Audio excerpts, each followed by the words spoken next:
You're the lady. Very nice. Right.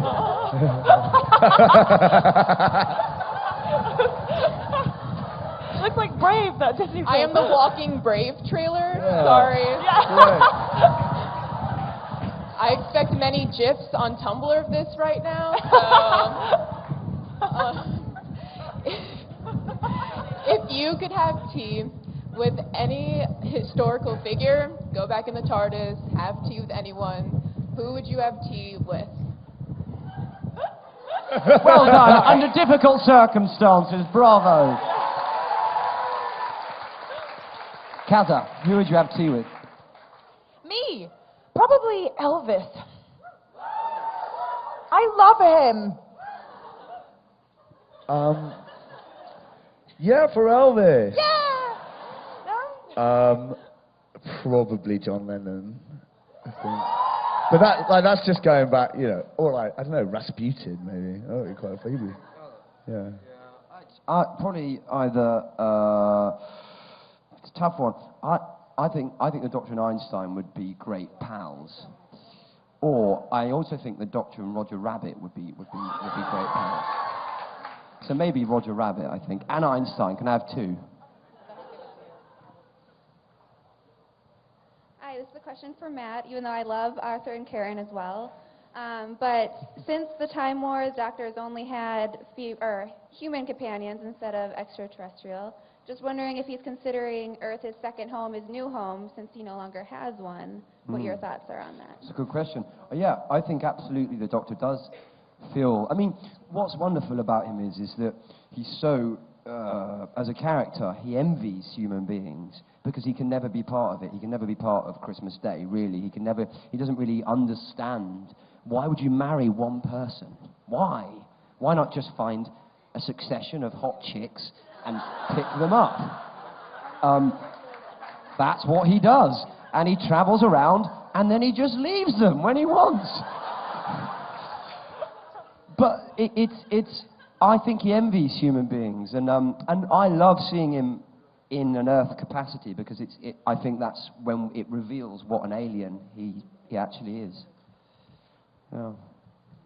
Good question. Hi. Hi. So my family, we're all huge Doctor Who fans. We've been watching the 80s ones up till now, and our favorite companion of all of them has been Amy Pond. Oh, thank you. So, yeah. That's so nice, thanks. We just love how, like, sassy she is to the Doctor. Very, very sassy, but actually quite vulnerable.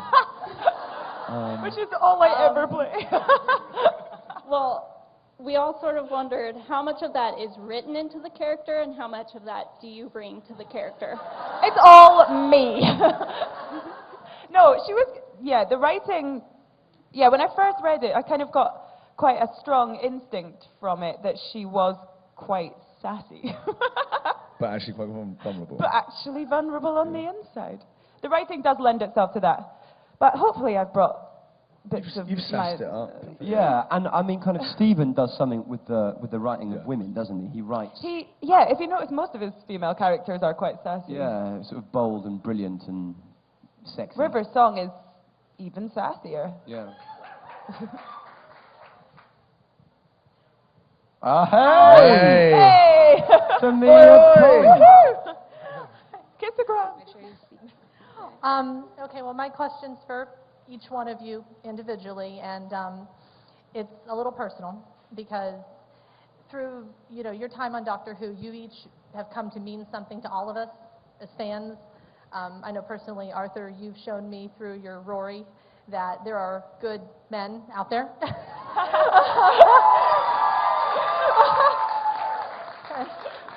And Karen, you've shown me that you've helped me and so many others find strength in ourselves in different parts of our lives and helped us be beautiful in our own ways. Thanks. Yeah. And Matt, your doctor has done so much. Through him, I actually believe in fairy tales again. Yeah, well, that's wonderful. So, that's the best. Very so what I want to ask each of you is... If it's what's your favorite colour now? That's a terrible No! I would never do that to you. But, you've seen so much through coming to the States and everything. What does Doctor Who mean to you? Wow. Oh, that's a huge question. Yeah. Oh my God.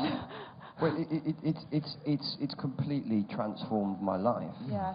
It's completely transformed my life. And also, it's with any actor and any character, what's sort of glorious is if you're getting the tube and or the subway, you would call it, and you're playing a character, or you're running a bath. But if in your head you can run the bath as the Doctor, it makes a bath infinitely more interesting. Because he'd just fill it with weird stuff, you know. So it's being able to see the world via someone that thinks that way has been remarkable, and it's changed my life and my family's life. And things like this, I mean, it's utterly overwhelming. Yeah. It really is. It's been the most amazing 3 years, I think. And actually, because we're so close to it still, it's hard to kind of step back and look at it for what it is. I think it'll hit us in 5 years' time as to what it but it's when been nobody life-changing. cares. No one cares anymore. Yeah.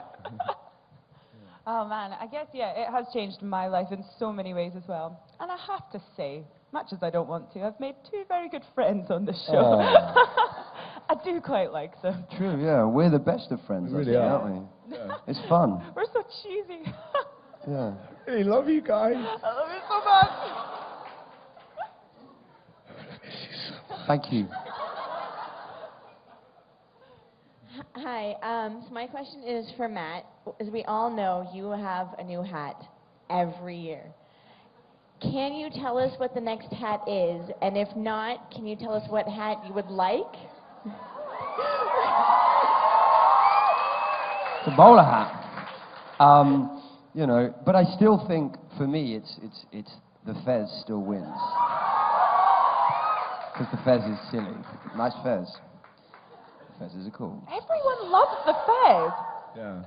So the Fez, is this right, was only actually featured in an episode for a few minutes? Yeah, because River Ever? shot it. Yeah, so actually it's been a huge hit. Yeah. Yeah, it's fun because it's silly. Funny. Yeah. Mm. Makes So they should put you in an funny. Easter bonnet or something. Yeah. Hi. Hello. I love everything about Doctor Who, but the thing that just thrills me is the ideas behind it. And I wonder if you all feel the same, and if so, what is one of your favorite ideas that is in the show? You know, it covers identity, eternity, mortality, what it is to be human. I mean, there's loads of them.